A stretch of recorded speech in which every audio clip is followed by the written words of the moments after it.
લપોડ શંખ. એક ગામમાં બે મિત્રો રહેતા હતા. એક ઘણો ગરીબ અને સાદો ભોળો હતો. એને ભગવાન શંકરનું તપ કર્યું અને પોતાને થોડી સંપત્તિ આપવા પ્રાર્થના કરી. શિવજીએ એને શંખ આપ્યો અને રોજ એ શંખની પૂજા કરવા કહ્યું. આ ગરીબ માણસ રોજ શંખની પૂજા કરતો. રોજ શંખ એને એક સોના મોહર આપતો.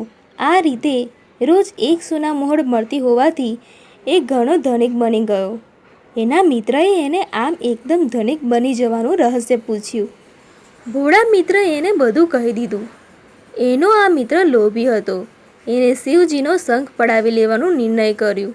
એને શિવજીના શંખ જેવો દેખાતો એક બીજો શંખ મેળવી લીધો. એક રાતે એના મિત્રના ઘરે રહ્યો અને શિવજીના શંખની સાથે પોતાના શંખની અદલાબદલી કરી નાખી.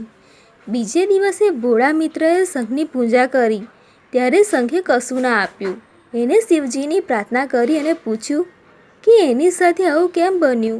શિવજીએ એને બીજો એક શંખ આપ્યો અને કહ્યું કે આ શંખ એની પાસેની વસ્તુને બમણી કરી આપશે.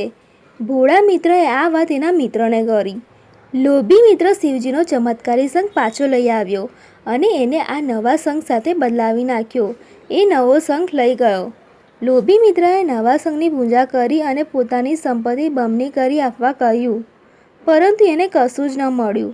આપણા ભોળા મિત્રને તો શિવજીનો મૂળ ચમત્કારી શંખ પાછો મળી ગયો હતો. એટલે એને એ શંખની પૂજા કરી ત્યારે એને સોના મોહર મળવા લાગી. લોભી મિત્ર રડવા લાગ્યો અને શંખને લપોડ શંખ કહી એનો ઘા કરી દીધો.